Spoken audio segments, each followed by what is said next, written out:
झोपानात. नमस्कार विद्यार्थी मित्रांनो, या सेशनमध्ये आपण कॉस्ट ऑफ कॅपिटल म्हणजे काय चीज हे आहे, म्हणजे काय कन्सेप्ट आहे ते थोडं शॉर्टकटमध्ये बघणार आहोत. आता कॉस्ट ऑफ कॅपिटल म्हणजेच आपण लिहिलं कॉस्ट ऑफ युझिंग मनी. म्हणजे साधं जर एक्झाम्पल आपण घेतलं, cost of capital of a firm म्हणजेच काय, minimum rate of return expected bye it's investor. आता इन्व्हेस्टरमध्ये कोण कोण असू शकते? इन्व्हेस्टर इन्क्लूड शेअर होल्डर असू शकतात, डिबेंचर होल्डर असू शकतात, bank and lenders, rich friend. Who is the investor? An investor is a person or organization that gives money to a company expecting profit or return in the future. They provide the money through share, loans or bonds. आता हे किचकट दिसते. एक साधं example मी सांगतो तुम्हाला, इथं थोडीशी स्लाइड क्लिअर करू. एक जनरल एक्झाम्पल, मग आपल्याला कळेल, कारण की ते किचकट बऱ्याच गोष्टी होत्या त्याच्यामध्ये, ते कळायला समजत नाही.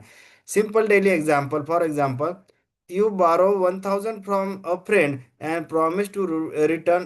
म्हणजे 1100 रुपये रिटर्न करण्याचं तुम्ही प्रॉमिस केलं.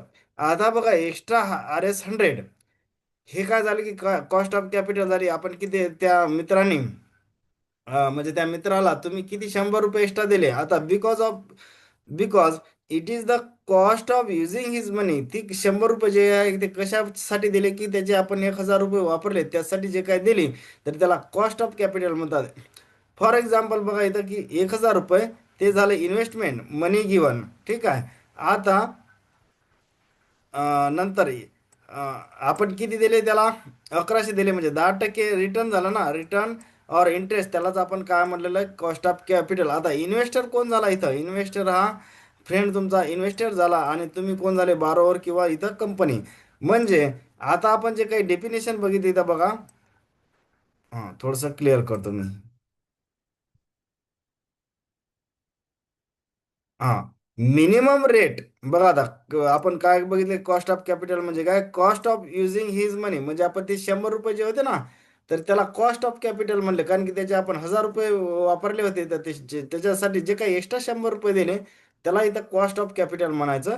आता डेफिनेशन मध्ये फक्त एवढं समजा, minimum rate of return expected bye it's investor. आता त्या केसमध्ये इन्व्हेस्टर कोण होता?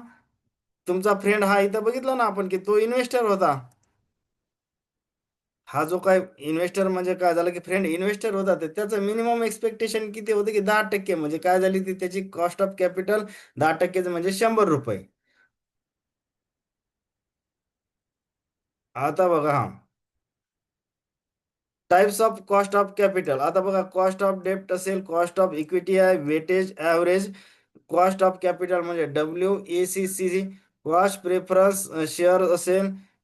नंतर कॉस्ट ऑफ रिटेन अर्निंग. हे सगळे टाइप्स दिलेले आहेत. आता हे काय पाठ वगैरे करायचं गरज नसते.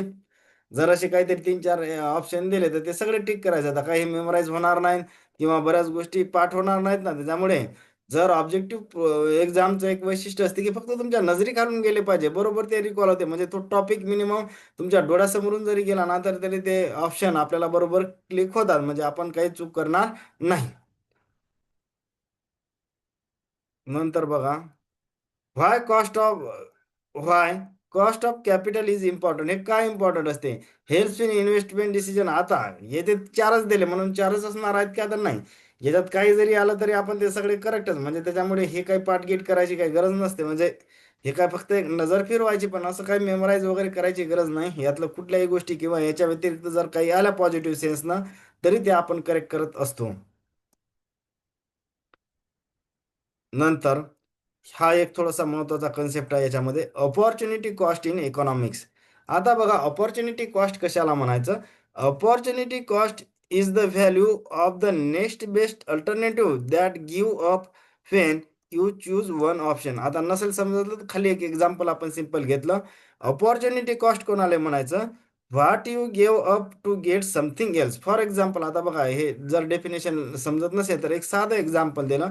यू हॅव 1000 रुपये आहेत तुमच्याकडे. आता दोन ऑप्शन आहेत तुमच्याकडे. एक आहे बाय अ बुक, पुस्तक खरेदी करायचं, आणि दुसरं ऑप्शन बी आहे गो फॉर अ ट्रिप. आता if you choose the trip, the book you did not buy is the opportunity cost. आता बघा अपॉर्च्युनिटी कॉस्ट इथं आपण जे काही ही डेफिनेशन लिहिली. अपॉर्च्युनिटी कॉस्ट म्हणजे काय? What you give up. आता इथं गिव्ह अप म्हणजे सोडून काय दिलं आपण? हे पुस्तक घेणं सोडून दिलं ना. To get something else. मग कोणतं समथिंग एल्स? म्हणजे ट्रिपला जाण्यासाठी आपण बुक हे घेणं सोडून दिलं. आता बुक हे जे घेणं सोडून दिलं तर त्यालाच अपॉर्च्युनिटी कॉस्ट म्हणायचं. म्हणजे अपॉर्च्युनिटी म्हणजे कॉस्ट म्हणजे काय? What you give up to get something else, त्याला आपण म्हणलेलं आहे अपॉर्च्युनिटी कॉस्ट. होप करतो की बऱ्याच गोष्टी क्लिअर झाल्या असतील. काही समजलं असेल तर चॅनलला लाईक, सबस्क्राईब आणि शेअर करायला विसरू नका. थँक्यू.